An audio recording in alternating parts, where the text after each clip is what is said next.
Shah, Barakatah Yahweh, Barakatah Yahweh, Barakatah Yahweh Shah,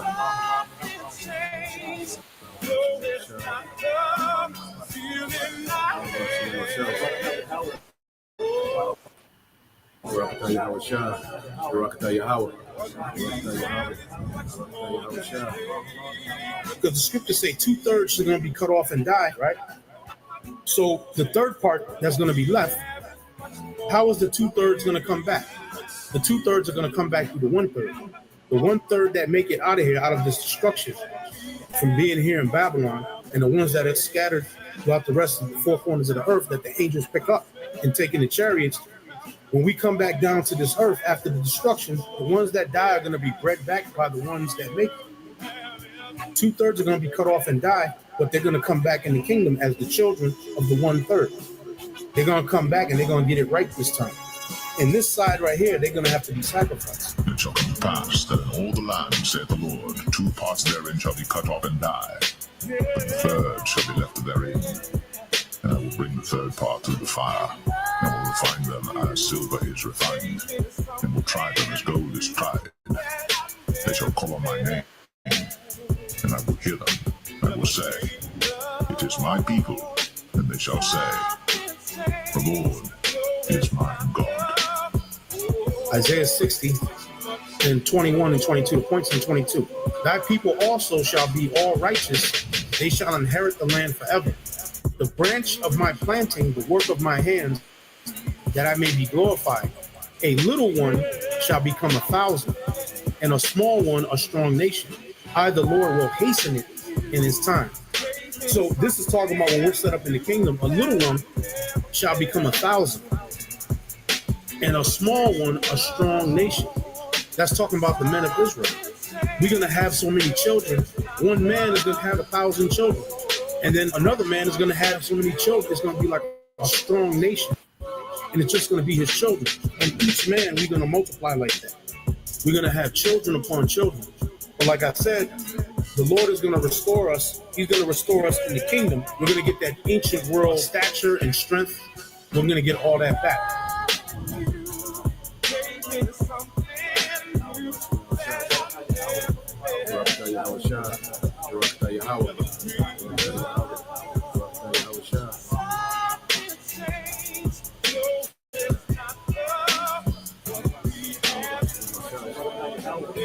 Barakatah Yahweh Shah, Barakatah Yahweh, Barakatah Yahweh, Barakatah Yahweh Shah.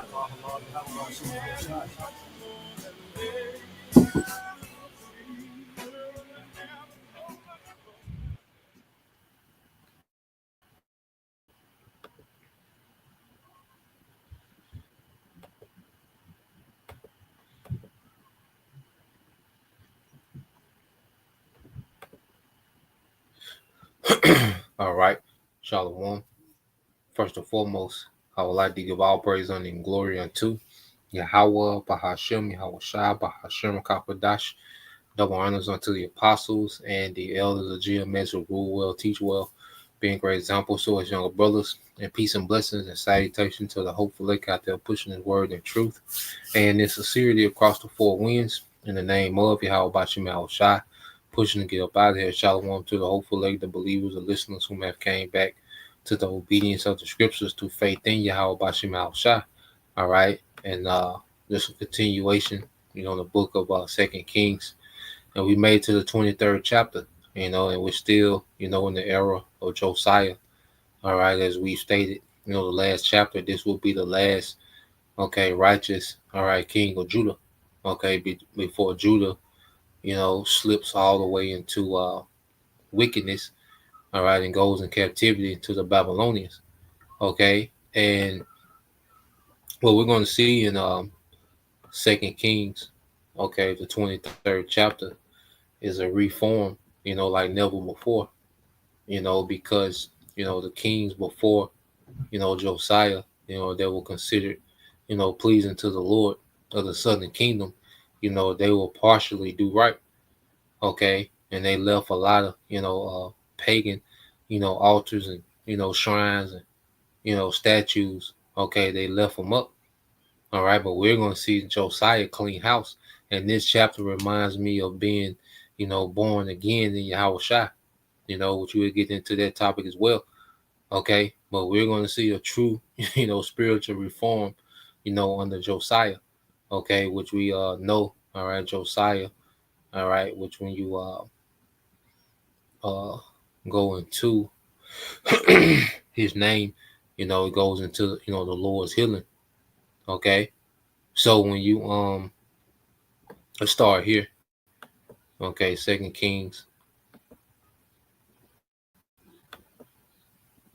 All right, 23:1. Because we know, before we start healing in the spirit, we have to detox, okay, pagan Babylon, all right, aka Rome, aka Egypt, because America is a conglomerate, of pagan culture, idolatrous culture, all right, Satanism, okay, and before we begin to heal, in Yahweh Shai, we had to go through that major detox, okay, of everything, that we was cultivated in this kingdom, Now, when you go to Second Kings 23:1, it said, then the king summoned all the elders of Judah and Jerusalem. After the king went up to the temple of the Lord with all the people of Judah and Jerusalem, along with the priests and prophets, all the people from the least, okay, to the greatest, there the king, all right, read to them the entire book of the covenant that had been found in the Lord's temple. So Josiah, is rededicate, okay, this generation of Israelites to the Lord. Okay, and we're gonna go into another account. All right, this is similar to what Moses did when we first came into a covenant with Yahweh Bashim Al Shai, which Moses was a mediator. I said the king took his place of authority beside the pillar and renewed the covenant in the Lord's presence. He pledged to obey the Lord by keeping all his commandments, laws, and decrees with all his heart and soul. In this way, he confirmed all the terms of the covenant that were written in the scroll, and all the people pledged themselves to the covenant. All right, so this is similar to a rededication back to Yahweh Shema Shai, which in this time, we've been rededicated, okay, and it's through grace, okay, not the keeping of the commandments, which we keep them to the best of our ability, okay, but within this grace period, we obey Yahweh Shai, which is to love the Lord, with all our heart, mind, and soul, which keeps us from, idolatry, paganism, okay, and love thy neighbor, all right, which is our fellow Israelite, is thyself, okay, so let's go here, okay, to Exodus, when you had that original agreement, okay, between Israel and the Most High, okay. So you go here um to the book of Exodus 24, okay. This book of Exodus 24:1, it says, then the Lord instructed Moses, come here, all right, come up here to me and bring along Aaron, Nadab, Abihu, and 70 elders of Israel. All of you must worship from a distance. Only Moses is allowed to come near, all right, the Lord Yahweh Bashim Al Shai. The others must not come near, and none of the other people are allowed to climb up, all right, the mountain with him. Then Moses went down, all right, to the people and repeated all the instructions and regulations the Lord had given them. All the people answered with one voice, we will do everything the Lord Yahweh Bashim Al Shai has commanded. Okay, so just like during the time of Josiah, okay, Moses, was the mediator, and he read all the law, okay, the instructions of the book, okay, the blessings and the curses. Okay, well, Salaki, he wrote the law, okay, because uh Deuteronomy was the blessings and the curses that came with the law. And this was before Deuteronomy. So he read them all the law, okay, and the people agreed, to keep, okay, that law, okay, just as during the time of Josiah. So this is the original, dedication, okay, of the covenant, the Lord, you know, and the children of Israel making an agreement, that we will be obedient, okay, and the Lord, will be our power. And it was like a marriage, okay, two parties, making an agreement, made vows, okay, and we as a people broke ours. Okay, we initiated the divorce, all right, in layman terms of today. And you had another account when you go here in the book of Maccabees, when our people fell away to you know Hellenization, okay, when the temple, all right, was defiled, by the Greeks, all right, but you had a remnant, okay, which Judas Maccabees and the men, all right, that fought with him represent a remnant, okay, that fought against wickedness. Now this is after, okay, the Lord, had given, the victory to Judas Maccabees and his and his men, okay, and the temple had been defiled, so after the fighting is done, and they make it to the temple, okay, this is what they see, all right, but then what would they do? They would rededicate, the temple. It says when they saw the sanctuary desolate and the altar profane and the gates burnt up and the shrubs growing into the courts as in a forest or in one of the mountains, yeah, and the priest's chambers pulled down, they rent their clothes and made great lamentation and cast ashes upon their heads. So they was, in mourning, when they seen the state of the temple. Okay, and that's the, when we see the state of our people, it'll put you in a state of like, God damn, today. Okay, when you look at, Jake and the state that they're in, okay, men, women, and children, man, it's like, God damn. Okay, and niggas keep getting worse, and that's why we understand why the Lord, okay, just had to end Jake legacy here, man. All right, niggas and the nigga woman legacy here, man, because it's like a ruined temple. Okay, and it has to be torn down. Okay, and the remnant make up the new temple that's being built. Those lively stones whom the Lord is using to build a new temple. Okay, and 2/3 they're gonna have to just be born into it. Okay, and it says and fell down flat on the ground upon their faces and blew an alarm with the trumpets and cried towards heaven. Then Judas appointed certain men to fight against those that were in the fortress until he had cleansed the sanctuary. Okay, which we're being cleansed by this word now. Our minds have to be cleansed. Our minds are being sanctified, set apart. Okay, from this world. It says so he chose priests of blameless conversation, such as had pleasure in the law. Okay, which the Lord is raising up. A generation of priests in this time, kings and priests. Okay, such as had pleasure in the law, in which we know we can't keep the law perfectly, but we do delight in the righteousness of our power, man. And we rehearse it to the best of our ability. All right, it says, who cleanse the sanctuary and bear out the defiled stones into an unclean place. Okay, you see, it says, and when as they consulted what to do with the altar of burnt offerings, which was profane, they thought it best to pull it down, lest it should be a reproach to them because of the heathen had defiled it. Wherefore they pulled it down, man. So they just like, look, it's been so defiled, it just got to be pulled down. you know, and just like scriptures speak about how this word is casting down strongholds, what it's speaking of in our mind, and there were strongholds that had to be, torn down. Okay, you can't refine feminism, you can't refine nigger culture, Christianity. Those things have to be completely torn down. Okay, it's defiled. You can't build on those things. You can't. That's not an acceptable sacrifice to the Lord. The conduct that's attached, to those doctrines, man, and many more.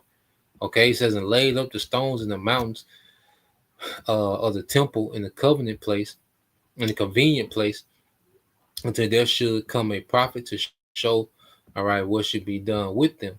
Then they took whole stones according to the law and built a new altar according to the former. All right, all things are become new. They that are in Yahweh is a new creature, and all things, okay, have become new. If a brother want to put that, 2 Corinthians 5:17. Okay, and it says, then they took whole stones according to the law and built a new altar according to the former, and made up the sanctuary and the things which were within the temple, and hallowed the courts, They made also new holy vessels, and into the temple they brought the candlestick and the altar of burnt offerings and of incense on the table. And upon the altar they burnt incense, and the lamps that were upon the candlestick they lighted, that they might give light. Okay. In the temple, furthermore, they set the loaves upon the table and spread out the vials and finished all the works which they had begun to make. Now on the 25th day of the ninth month, which is called the month, all right, Cash Lu, in the 148th year, they arose up betimes in the morning and offered sacrifice according to the law upon the new altar of burnt offering which they had made. Okay, it says, look at what time and what day the heathen had profaned it, even okay, and that was it dedicated with songs and right and cymbals, okay, yeah, harps and cymbals, okay. And it says, then all the people fell upon their faces, worshiping and praising the power of heaven who had given them this good success, okay. And that was during the time of, the rededication, the feast of dedication. That's where you get, which we still reverence that to this day, some, more than others, but it's a day that some brothers reverence, if you can. All right, it's not a mandate, but it comes around, all right, during the beginning of the winter. Okay. But going back,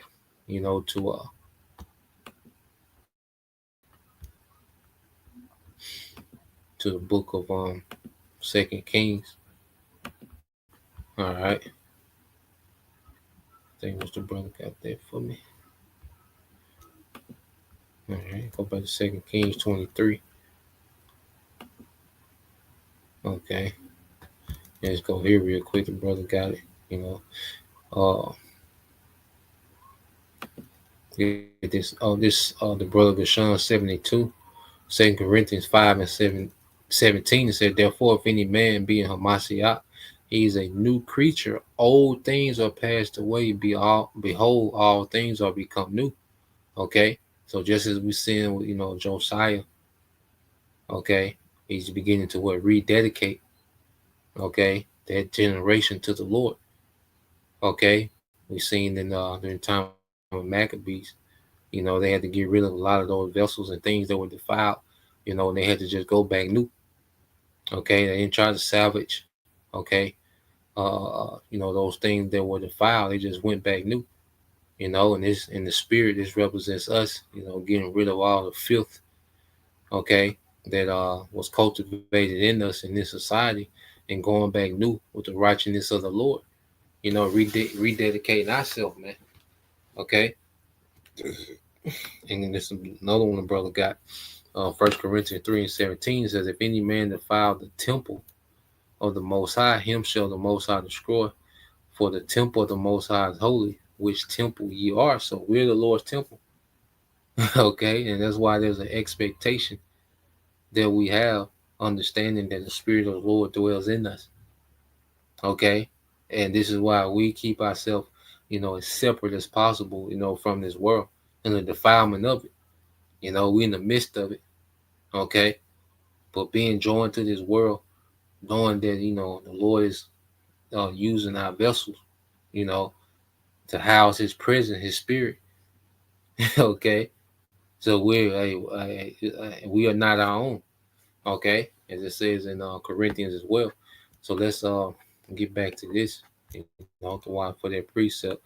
Um, so 2 Kings 23 and 4 said, then the king instructed Hilkiah the high priest and the priests of the second rank and the temple gatekeepers to remove from the Lord's temple all the articles that were used to worship Baal, Asherah, all right, and all the powers of the heavens. The king had all these things burned outside Jerusalem on the on terraces of the Kidron Valley, and he carried the ashes away, okay, to Bethel. He did away with the idolatrous priests who had been appointed by the previous kings of Judah, for they had offered sacrifices at the pagan shrines throughout Judah, and even in the vicinity of Jerusalem, they had offered sacrifices to Baal, all right, the sun, the moon, the constellation, and to all the powers of of heavens, man. So over, the generations, man, Jerusalem just had become saturated with idolatry, man. Especially that of, Baal. All right, it was those damn Canaanites, man.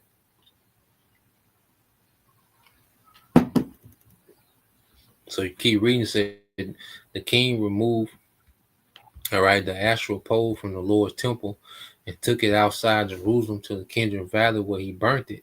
Then he ground the ashes of the pole to dust and threw the dust over the graves Salaki of the people.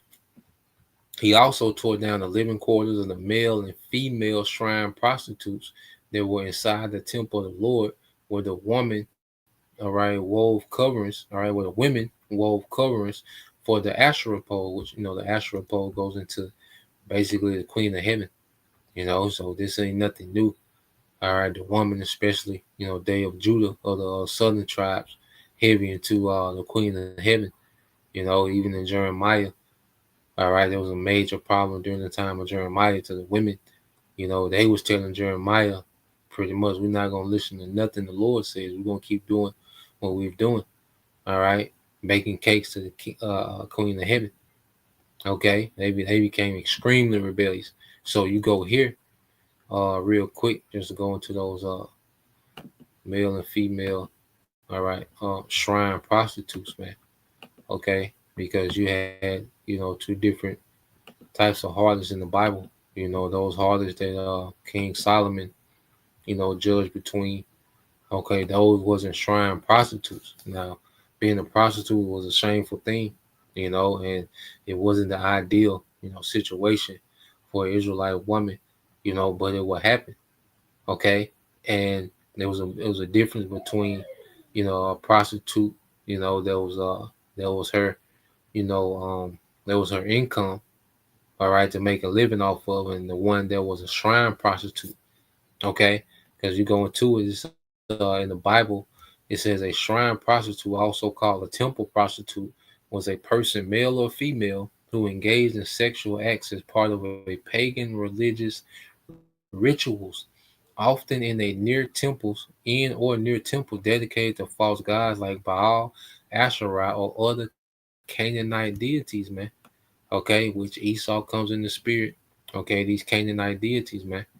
Okay, it says the practice of shrine prostitution was common among the Canaanites and other pagan religions surrounding Israel.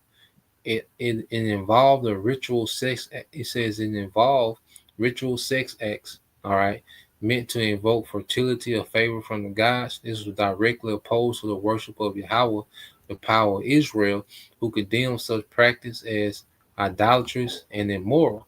It says key biblical references: Deuteronomy 23:17 and 18. It says, no Israelite man or woman, this is the NIV, is to become a shrine prostitute. You must not bring the earnings of a female prostitute or a male prostitute into the house of the Lord, your power to pay any vow, because the Lord, your power, detests them both.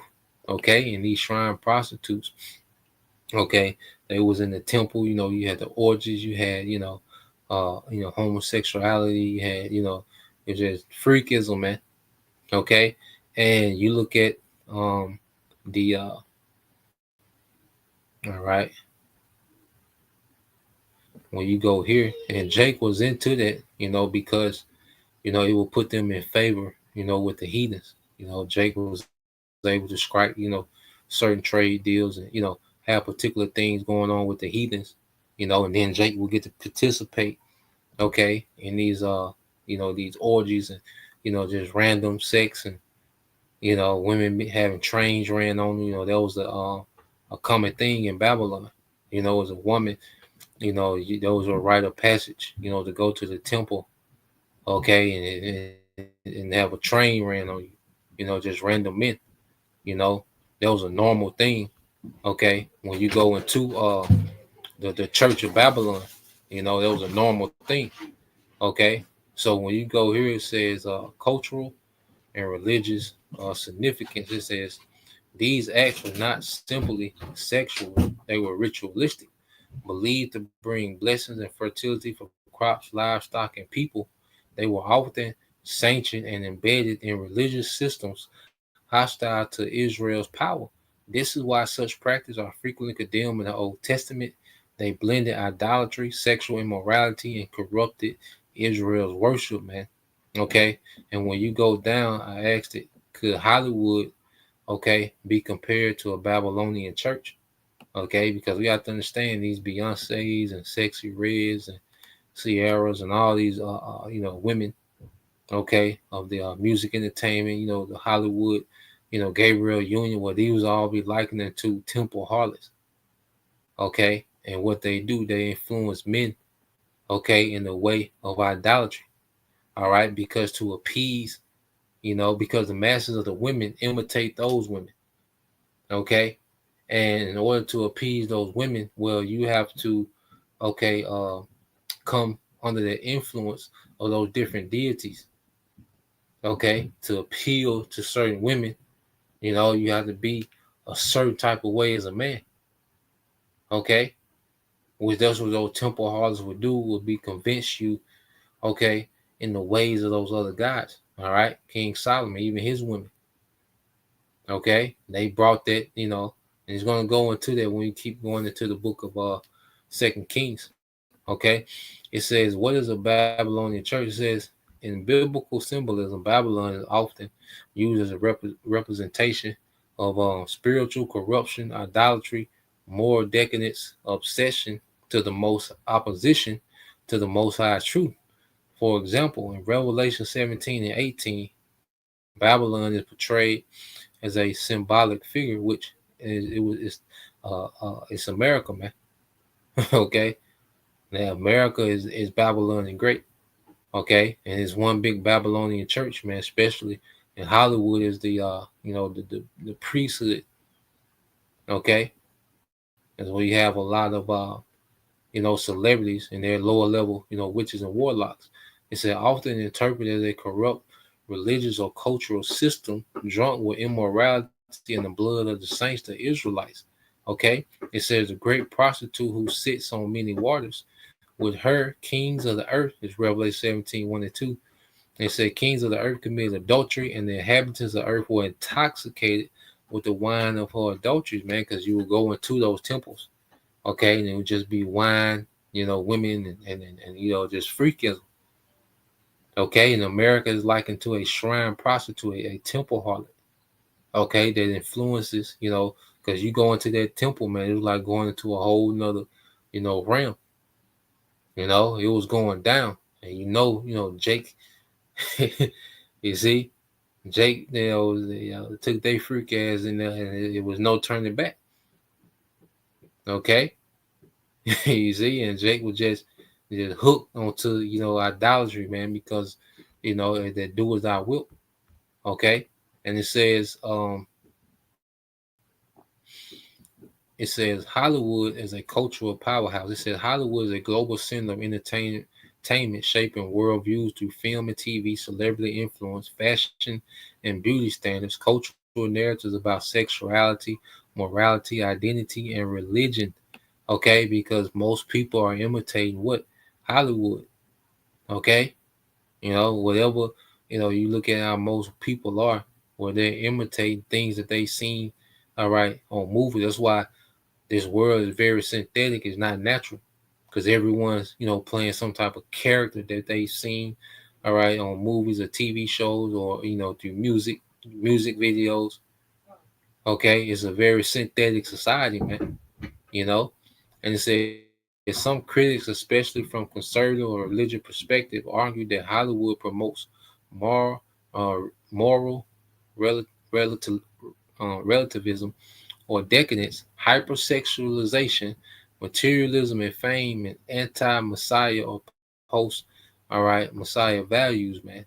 And this is all right, goes back, okay, to these ancient, all right, customs, okay, of the heathen, okay. It just, like I say, Esau just has the most technology, man. Okay, now uh let's go back to Second Kings.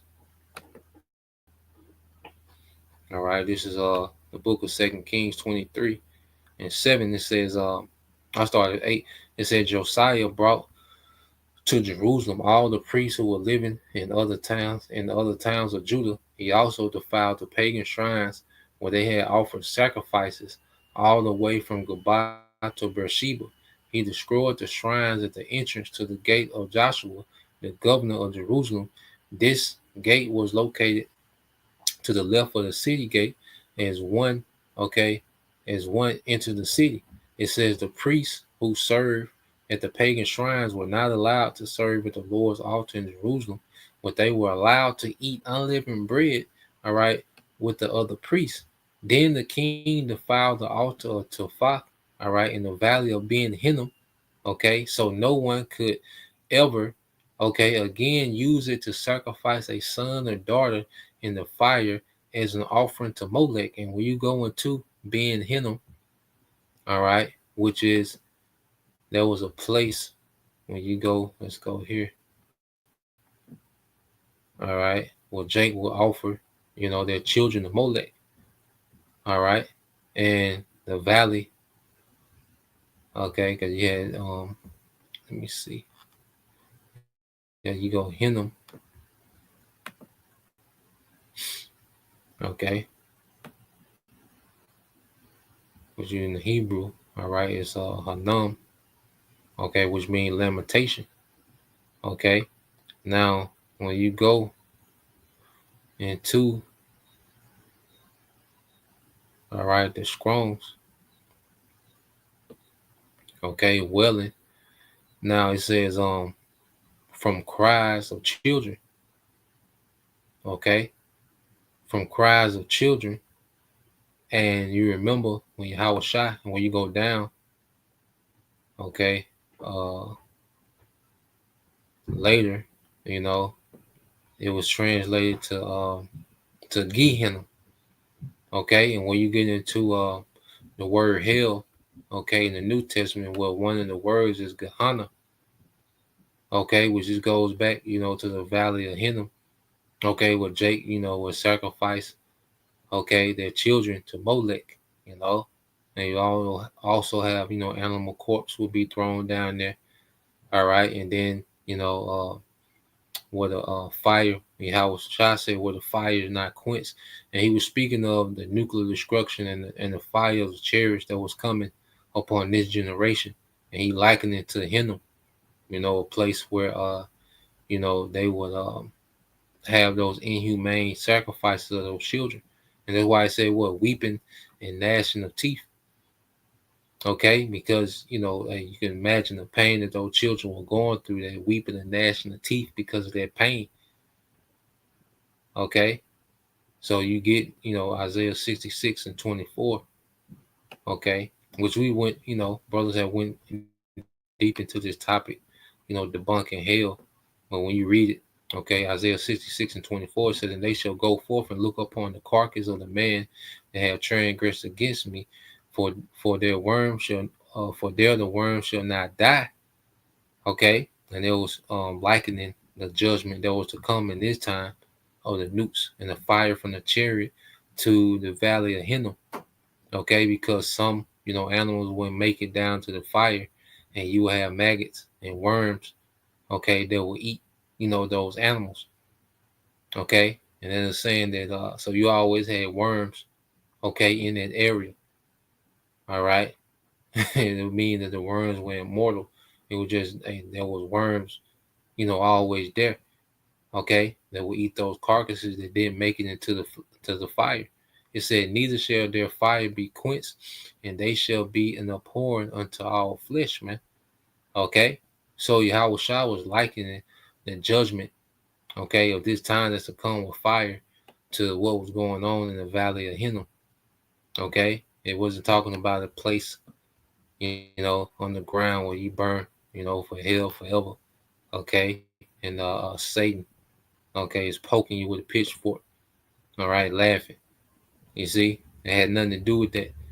Okay, so you go, and we tell you we went into that, but since we was since it came up in this chapter, just touch on that again. But yeah, so let's go here. Um, back to 2 Kings 2, okay, and 10. Um, 11. When 11 says, and he took away the horses. All right, he took away the horses that the kings of Judah had given. All right, to the sun. Okay, at the entering in of the house of the Lord by the chamber of Nathan Malak, the chamberlain, which was in the suburbs, and burned the chariots, okay, of the sun with fire. Okay, and now, it's showing you that, even these Roman gods go back to these Canaanite deities. Okay, because you go into, because he spoke about, the kings of Judah. He took away the horses, these statues of horses that the king of Judah had given to the sun. Okay, and the chariots. Now, when you go into images of Apollos, the sun god, during the time of the Romans, okay, you go into these images, okay, and what do you see? All right, you see Apollos, okay, this chariot and those horses. Okay, so Jake was doing this way back when, you see, and this is the Romans, okay, called it Apollos. Okay, but it goes back to the worship of sun god. There's been many names for these different sun gods that these heathens will worship. Okay, but it goes back to Apollos. Okay, well this is Apollos, which is all goes back to the gods of Samaria and Canaan, man. All right, and then Hamites. Okay, so then you go from there, because even I say the Greeks, you know, and the Greco-Romans both, was worshiping those sun gods. All right. So going back, just wanted to show that.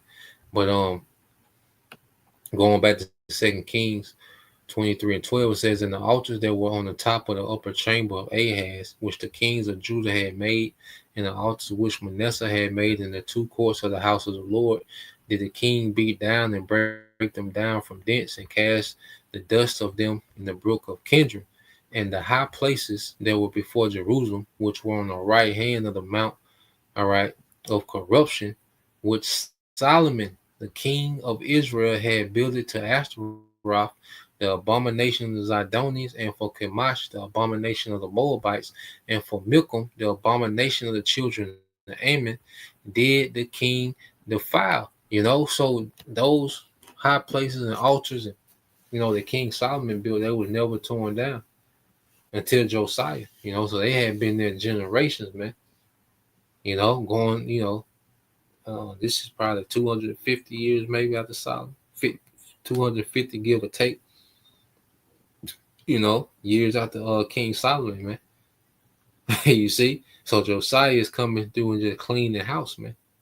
All the paganism or anything that was, all right, of any type of pagan or shrine or idolatry, Josiah was coming through and clean the house, you know?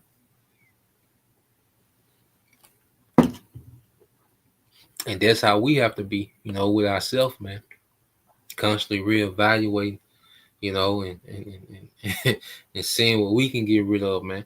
That's linked, okay, to the idolatry of this place, man. It says that he break in pieces the images and cut down the groves and filled, all right, their places with the bones of men. Moreover, the altar that was at Bethel and the high places which Rome, the son and the bot who made Israel to sin, had made, both that altar and the high place he break down and burnt the high place and stamped it, all right, small to powder, and burnt the grove. And then Josiah turned himself, he spied the sepulchres that were in the mount, okay, and sent and took the bones out of the sepulchres and burnt them upon the altar and polluted it according to the word of the Lord, which the man of the Most High proclaimed. All right. The man of the Most High proclaimed, I think there was Elijah, okay, proclaimed, who proclaimed these words. You see, I think there was Elijah that prophesied of Josiah. Okay, let me look it up real quick.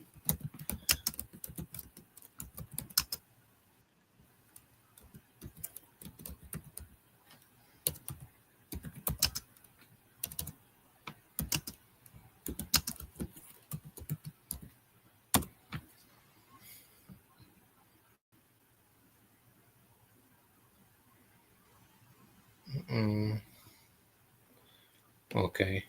It was in First Kings.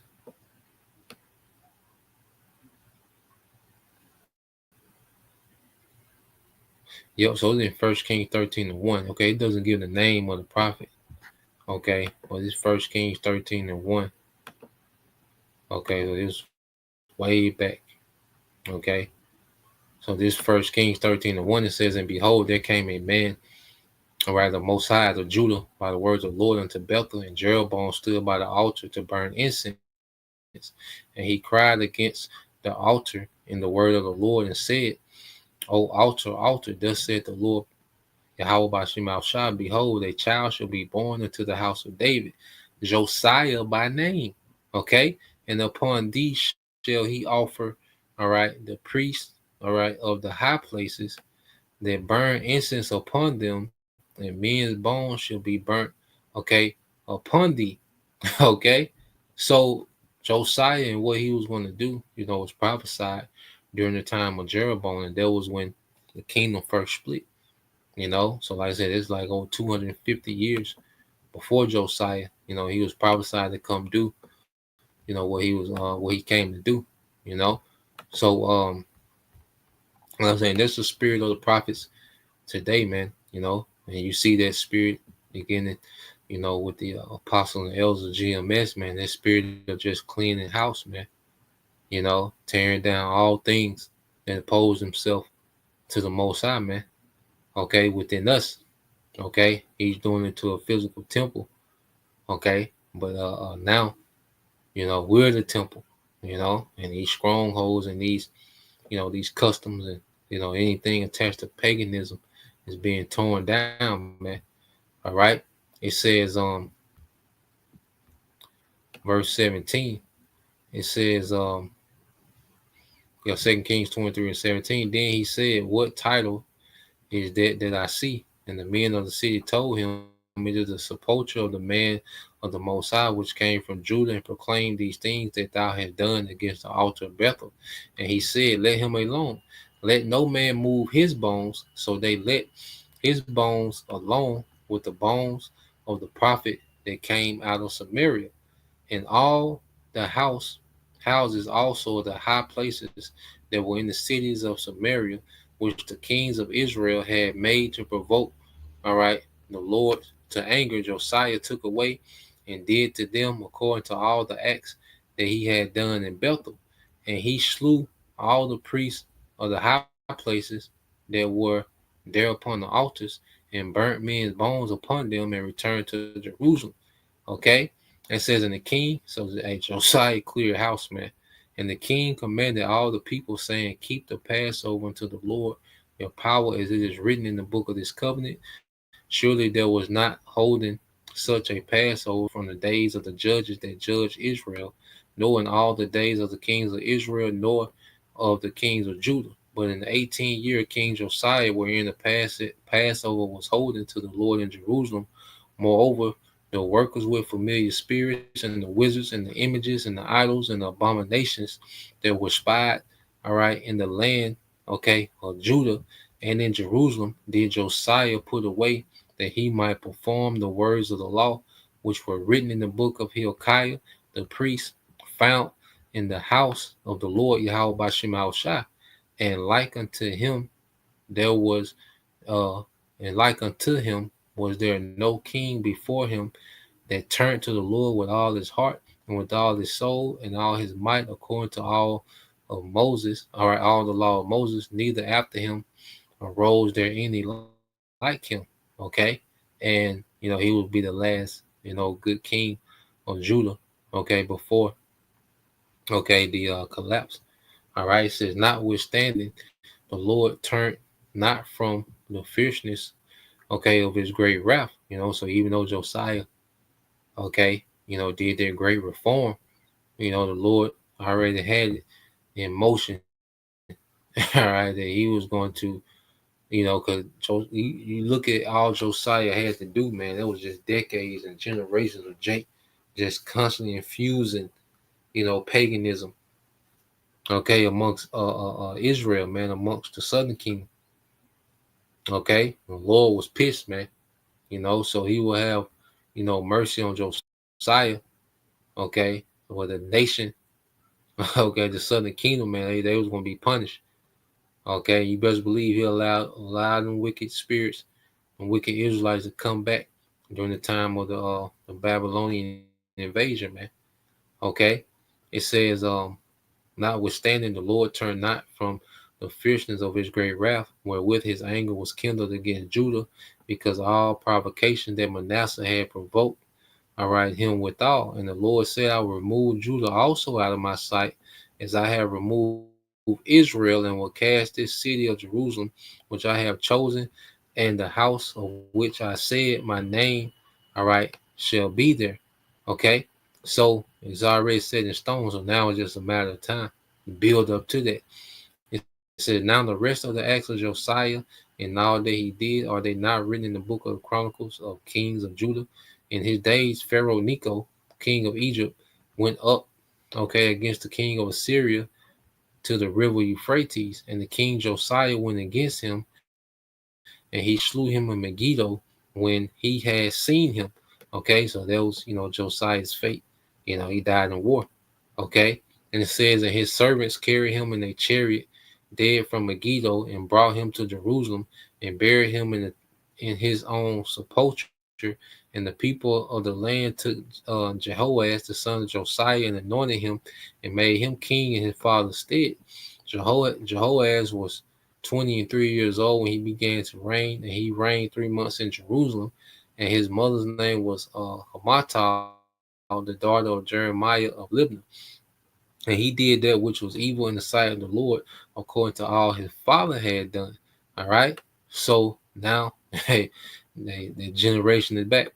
All right. Back to the shit. It says, and Pharaoh Necho put him in bands at Riblah in the land of Hamath, that he might not reign in Jerusalem, and put the land to a tribute of 100 talents of silver and a talent of gold. And Pharaoh Necho made Eliakim, the son of Josiah, king in the room of Josiah his father, and turned his name to Jehoiakim, and took Jehoaz away.